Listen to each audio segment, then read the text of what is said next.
What's up, y'all? We back at it again. Another hot review for y'all. Drams on deck. Today, I want a little something that's going to be inviting, sophisticated. Not too heavy, but then again, not too light. That's one of my baby bears from back in the day, but a little bit too heavy for me right now. Let's going to bring it down. Let me bring it down a notch. Wow, what we got right here? We got my rums, my mezcals, my single missiles. Most of them I've already took care of. No, not just yet. Let me bring it down again. Oh, okay. We got the Amru. So look at the sophistication. Look, we got Indian malt. Now we got Irish whiskey here with the tealing. How about my newest addition, my babies? How about my Waterfords right here? Now you talking about sophisticated Irish whiskey. Now we're talking here. Look at this Irish single malt. The Dunmore edition 1.1 is in the building. Yes, it is. Yes, it is. About at 50% ABV. I like the bottom on here. It's a glass top too. You know, it's a glass top. Nice little dark blue bottom, full 360. The thing I like about the Waterford, they're sophisticated, but you see this little code right here where it says Terrier and it has a number. If you Google that number, it will tell you everything about this, because this particular distillery, Waterford, they do everything from they grow it, harvest it, bottle it. They do everything. And when you type in this number, it will tell you where it was harvested at, the malt, the barley, the grain. They will tell you everything. We even show videos. I mean, it is very sophisticated what they do. And I might as well just do you too while I'm at it. Do the organic Gaia 2.1. Also bottle at 50%. The same for this one. The back of every bottle has these numbers. You can specifically, if you want to nerd out, Google that number. It will literally tell you everything you need to know about what you hold in your hand in this bottle. So it is a very, very nice. I mean, this is probably one of the most transparent distilleries I've probably ever seen. And this is the box right here. I like the, box has a nice little hologram thing looking here. Full little 360. Tells you about the barley, the grain, everything that you need to know about it will contain on this box, and then that right there. So, I mean, it just is very transparent. That's the one thing that I really like about Waterford, this transparency that they give you with all of their bottlings and their offerings. You would pretty much know everything that you want to know. You would know, and then some. Probably stuff that you even don't care to know. So, anyway, we're going to dive all into it. We're going to get down to what it is, the Waterford on deck for review. Let's go. Let's go, y'all. Drams on deck. Today, we got a couple real ones in the building for the very first time. Welcome to the family, y'all. We got the Waterford Irish single malt whiskey. Yes, we do. Yes, we do. The thing I like about these, like I said, also, is that it's a single malt. Like, a lot of whiskeys that's from Irish whiskeys, like, a Redbreast or Teeling, just to name a few. They don't normally say single malt. I mean, single malt can come from anywhere, but it just can't be single malt Scotch because you have to come from Scotland to be Scotch. But single malt right here, it could be from American single malt. This is Irish single malt. And the thing I like about, like I said, is transparency, but they're also young. These are young whiskeys. For example, the Dunmore is just shy of 4 years old. The things about these that educated me a little bit as I read about these particular spirits is the fact that the farm that they raise in can vary depending upon the grain, the barley, the temperature, the farming practices, the water, yeast, all those things, all the farming practices and the way they grow it, it can all differ. So you could have one little patch of farming that produces this particular Dunmore, for example, and then you could have another patch of land or farming that produces this Gaia, I hope I'm saying that correctly, 2.1, that maybe it's only very short distance, maybe just a mile or so down the street, but the farming practices and whatnot, it could taste totally different than this. So it's just so many different ways in which they can affect change in these particular spirits. And if I'm not mistaken, Mark Ryer was the guy who left Brutalities, and he is the one that still is here at Waterford. And so, as I stated earlier, if you turn the back of these bottles here, these terroir numbers right here, if you punch in those numbers, or if you go to Waterford's website and you punch in those numbers, it will tell you anything that you want to know about these particular spirits and bottles. So, like I said, you can kind of nerd out and get all the information you want. But there's a lot of different fun facts about these. But these are definitely young spirits. So. And I learned a while ago that just because something may be young does not mean it's not good. So I don't really go off the age. I go off of what I like. And once I try, what's in the bottle, regardless of the age, then I don't know. But nevertheless, I like the fact that they're 50%. I think everything that Waterford does is at least 50%. So I will say these are not cheap bottles. For example, this Dunmore cost me about $100. I got this actually a little while, not too long ago. I was in Atlanta and I went to Total Wines, and most Total Wines don't even have the Waterford, but the particular one I went to Atlanta is in this little area called Alpharetta. So if you're in the Atlanta area, only Alpharetta, to my knowledge, has this particular Waterfords. But this is $100, and then the Gaia it was like $115. So they're not cheap. I saw these slightly cheaper when I went to Beanie's in the Illinois, Chicago area. I went to Beanie's. I want to say I went to Lincoln Park store, which is probably like the biggest in the city. And they were these bottles probably like $10 to $15 cheaper. So, but nevertheless, with tax and stuff, even if it's $90 with tax, it was pushing almost 100. So they're not cheap bottles by no stretch. Like I said earlier, they have glass tops. So when you pop it open, just so you know, it's glass. You can hear it. It's glass top. So I like that. This is a blue glass. This is like a kind of yellow gold glass, and they're kind of very nice, sophisticated in this too. I like it. Like I said, the farming practices just really dictate the different tastes. So like I said, this is the Gaia is a 2.1. So in most stores you'll see the 1.1. This is 2.1. So this is the second edition of the Gaia. I keep saying it, Gaia. By Waterford. And they also, with these organic farming practices that they use to make this particular whiskey, they actually use, so this one right here, like I said, is just shy of 4 years. If I'm not mistaken, it's 3 years, 11 months, and 17 days to be exact. This particular Dunmore, it's like 33% of it is actually an American X oak. Then you have another 18%, that's the French oak.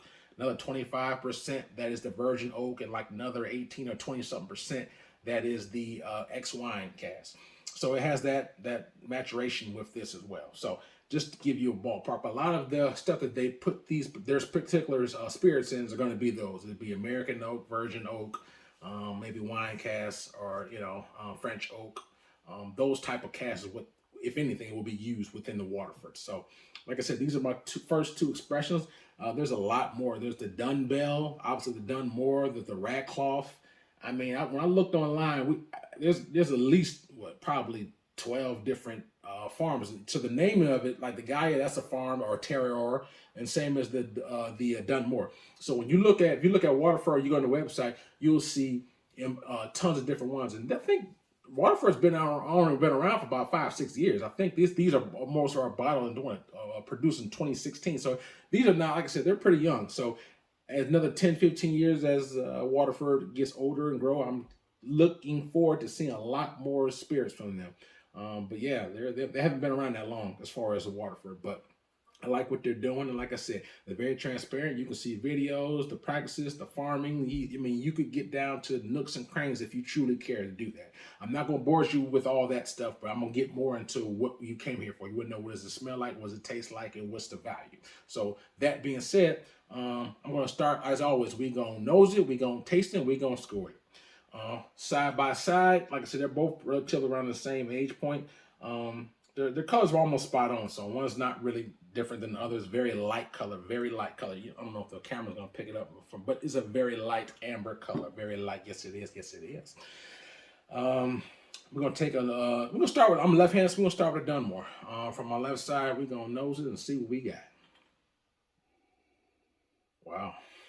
Like I said, it's 50%, so this is not no low proof. So organic, I like it. Butterscotch, like a cotton candy smell to it. Smell like a little banana on here too. Apples. Like a sweet wine. Oh yes, I'm loving that. It has a nice creamy smell to it, but you get, like I said, like a cotton candy, cream, banana, apples, just nice vanilla on here as well. Nice sweet honey. Yes, I'm loving that nose. Without further ado, let's see what this first sip has to offer. Cheers. Mm. Mm-hmm.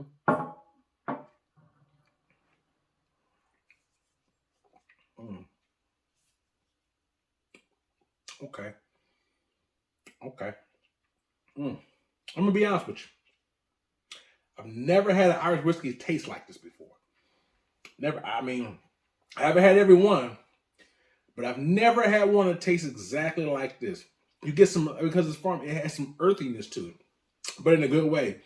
Like a sweet, if you can imagine a sweet grassiness to it with apples. It's different.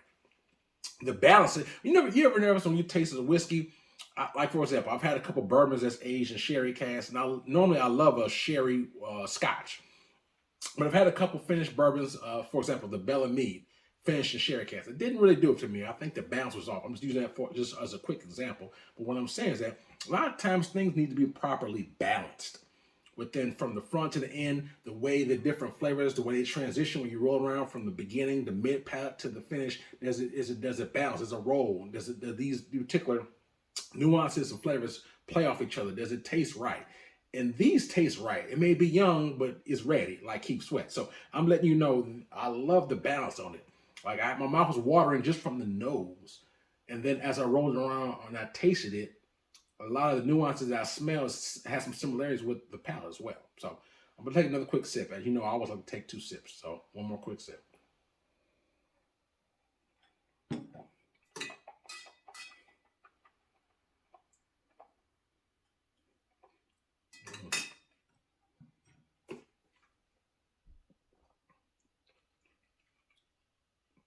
Mm. It's like a banana cream, vanilla, like a light custard, honey, vanilla out the ass. Very creamy, butterscotch, apples. It's like a nice little medium spice to it as well. Nice little earthiness to it, but in a good way. This is good. This is very good. I took a little sips of water, little bit of water rather, in there, and I kind of want to see how it tastes because 50%, so we can take a little bit of water, so we'll see if the water affects it. But all in all, this is a very intriguing, interesting dram, and if you told me this, I wouldn't think this was Irish whiskey, but this is like kind of I think it's kind of a trailblazer in the Irish lane. I mean, obviously when I think of Irish whiskey, I think of like I said, as I said earlier, Redbreast, Teeling. You get just those are some of the obviously the premier ones. I mean, when they're all obviously the spots, the yellow, blue, etc. Even Powers, Lane. So those are just a handful of Middleton. There's just a handful of Irish whiskeys that really get down, and a lot of them have some similarities with scotches. Some of them do, like certain Redbreast. Some of, or even like the Yellow Spot. It has some, not all, but some similarities with single malt. But this tastes very earthy, very different, very sweet, very balanced, very coating, oily. I love it. I'm enjoying this. I really am. I'm gonna take one quick sip of water. I already put it in the water. So I'm gonna take one more quick sip. This is with the water. Let's see what we got.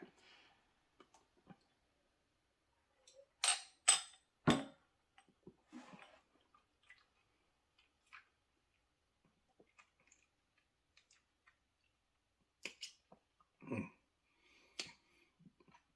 With the water, it tastes some similar characteristics I said before with the butterscotch, the cream, the sweetness. But I will say that I got a little bit more salt, so I had like a little small brine character kicked in, maybe from the barley, the earthiness. But with the water, at least on my palate, like I didn't notice it earlier, but like a little semi-salt brine character kind of popped in with the water, opened it up a little bit as well. So sweetness kind of dialed down a little bit, and that brine character kicked forward with these organic earthy malts. Who knows when you open it up, obviously oxidizing the air, but then also add a little bit of water. You never know what you can get. So I will say that with or without water is just, I mean, you can go either way, with or without water. But I kind of, I'm more of a neat person, so that's just kind of how I roll. But all in all, the Dunmore 1.1, 50% ABV, I enjoy it. Like I said, man, the earth, and I keep my eyes, like I said, it has it was American oak, French oak, virgin oak, wine characteristics, earthiness, butterscotch, but banana, cream, apples, vanilla, honey. Just and it's so balanced when you roll around. You get all the. It seems like you almost get all those particular flavors all at once. And it's like maybe more in the finish. That's when I get more of the little bit more of the butterscotch and the apples. But nevertheless, it's good from front to end. I mean, I enjoy it. Like I said, there's no kind of peak to it whatsoever. But you do get a little bit of earthiness along with that sweetness, that like I said, that butter creamy kind of taste. And I really enjoy it. And this is something that I wouldn't expect from necessarily Irish whiskey. It, like I say, it's different, man. It's different. That's what I can say. It's different.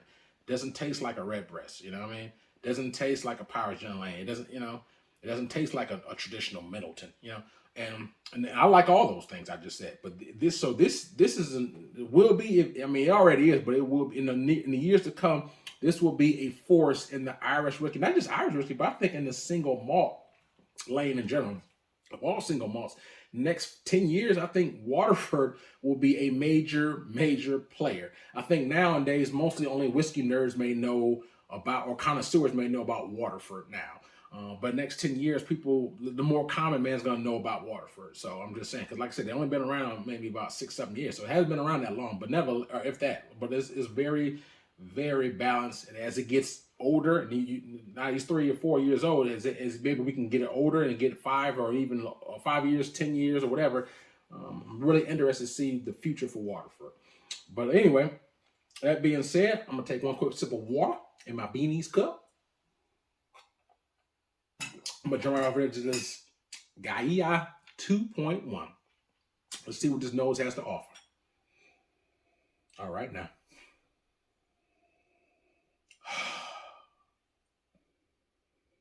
I get cereal grain, custard, a lot of vanilla. I get a little more earthiness. On the nose, I get more earthiness on the Gaia 2.1. Like a little grain. Okay.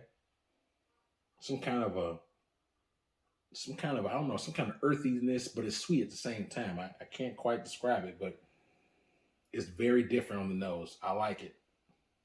But you definitely get sweetness, scotch, custard.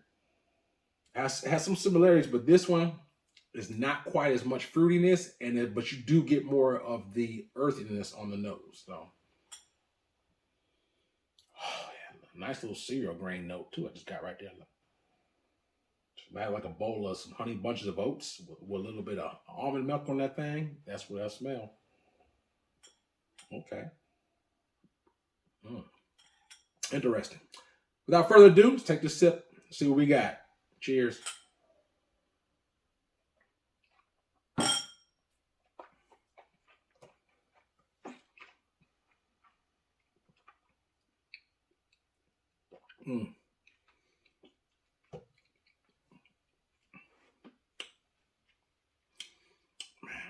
This is solid too. It has some similarities, like I said. The creaminess, the custardness to it, the vanilla's there, the honey's there. That's the same. This one has some slightly different nuances, but the base of it is the same. Let me take one more quick sip.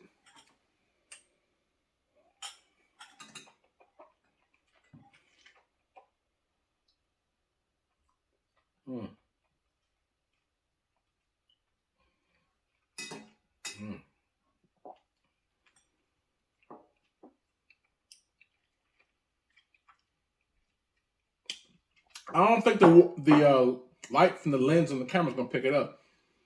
But I can see like the nice little walls of legs coming down. You can see the creaminess from the Glencairn cask. But,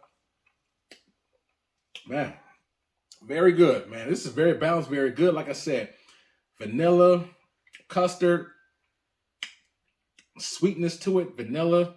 But this one, you get a slightly more earthiness to it. Some kind of a mineral grain, but it's still sweet. This one I picked up is slightly more fruit on the last one with the apple note. But, this one here, I get like a stewed fruit, like a stewed pear or something like that on the background of this one.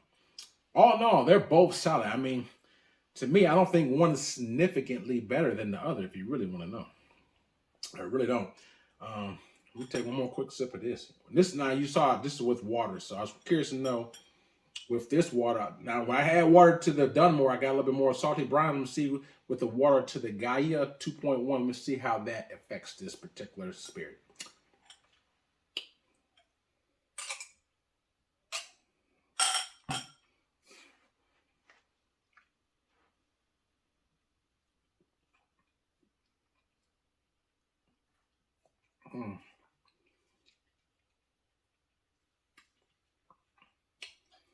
This one's slightly more drying than Dunmore, very slightly.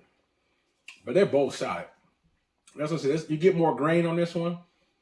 Like I said, earthiness, but it's more the same. I don't really pick up a difference with the water on this one. Both solid drams, like I said. Major difference. This one you get, like I said, more of the, the apples. This one's more of a stewed pear. You get more earthiness, like a sweet mineral earthiness to it. All in all, they're both solid, both 50%. Like I said, both in common carry that the vanilla, that butterscotch, that you know what I'm saying, honey note. There, like I said, there is not a major difference between them. Not a major difference, but there is some. All in all, they're both solid, man. I really enjoy them both, man. If I had to rate this, I'll rate the Dunmore.